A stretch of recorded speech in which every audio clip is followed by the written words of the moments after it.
Voilà, je vous présente une autre plateforme qui permet finalement de faire la même chose que sur le site de la Confédération. C'est le canton du Jura qui a créé ce qu'on appelle un géoportail.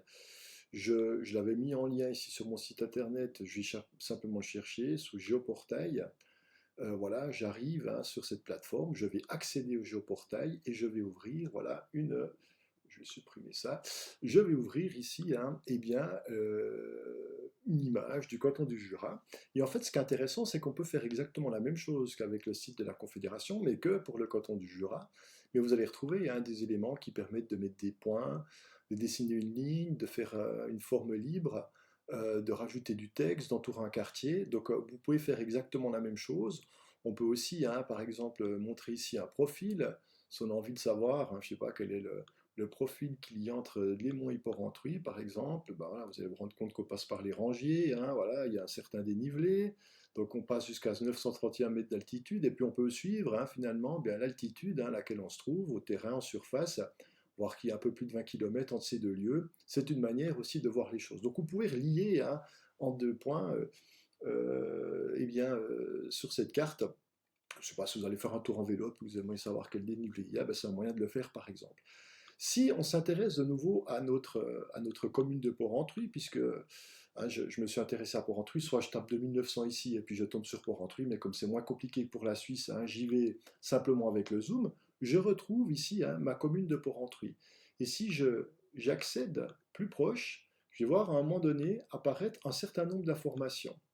Donc ici, je vois que j'ai bah, voilà, des numéros, des formes, hein, des grisées, et puis bien des parcelles qui sont hein, définies d'accord, par rapport à cette ville de Port-Rentruy. En fait, là, on a ce qu'on appelle un plan du cadastre. C'est qu'on va retrouver toutes les parcelles, tous les bâtiments qui ont été construits sur ces parcelles avec eh bien, les espaces qui sont construits sur ces parcelles. Si vous êtes si vous avez l'habitude des cartes, vous avez reconnu par exemple ici hein, le lycée, je pourrais hein, chercher de l'information, je vois que c'est la parcelle numéro 1, en cliquant sur cette parcelle, eh bien je vois cette parcelle apparaître. Et si je veux avoir plus d'informations sur cette parcelle, je peux ouvrir le lien et puis voir, faut chaque fois mettre un mot de passe, mais c'est simplement pour que les gens y accèdent hein, de manière, on va dire, conventionnelle. On voit que c'est la République et canton du Jura qui l'a acquis, cette parcelle, en 1979. C'est évidemment pas l'année hein, de fabrication, de construction du lycée cantonal, ça date du XVIe siècle, mais c'est l'année à laquelle le canton du Jura a acquis cette parcelle qui contient différents types de bâtiments, entre un habit PC, des bâtiments d'école, un restaurant scolaire, une remise, etc. Et on voit qu'il y a 12 604 mètres carrés.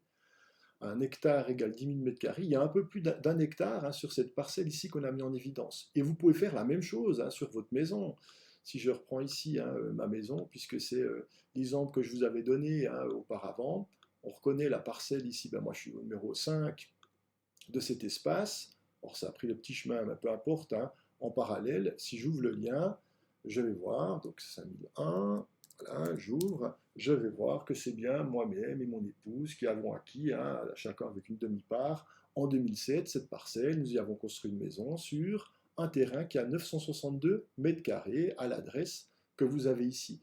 Donc, vous pouvez retrouver hein, n'importe hein, quelle parcelle pour savoir qui en est propriétaire, combien il y a de mètres carrés, à quel moment ça a été racheté, etc. Donc ça, c'est quelque chose que vous pouvez faire et qui peut être intéressant, évidemment, dans votre étude.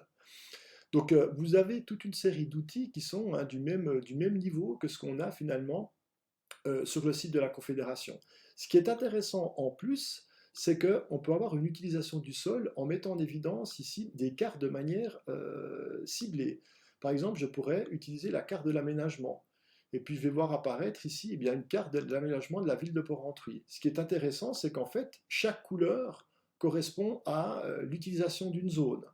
Alors, si je regarde quelles sont hein, les différentes utilisations de ces zones, j'ai ici hein, mon code de couleur, c'est ce qu'on appelle la légende. Je pourrais voir que, par exemple, hein, toutes ces zones violettes ici sont ce qu'on appelle des zones d'activité, c'est ce qu'on appelle des zones industrielles. Donc, ne peuvent s'établir dans ces zones-là que des industries.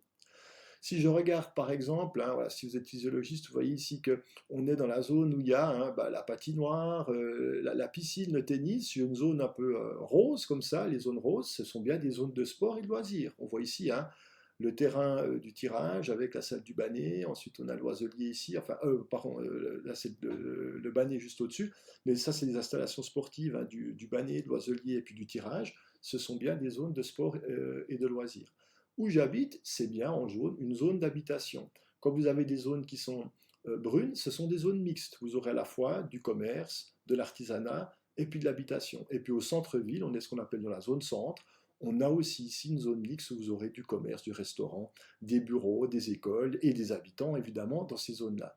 Donc ce qui est intéressant, c'est de savoir dans quel type de zone se trouve votre logement, se trouve votre quartier, pour en faire aussi une analyse. Donc cette application ici permet de faire ça. Donc vous avez des informations en plus qui vous permettent de découvrir des choses, d'accord, par rapport à votre habitat et puis votre quartier. Donc je vous invite aussi à aller jeter un coup d'œil et puis d'utiliser cette plateforme-là pour faire une partie de votre travail.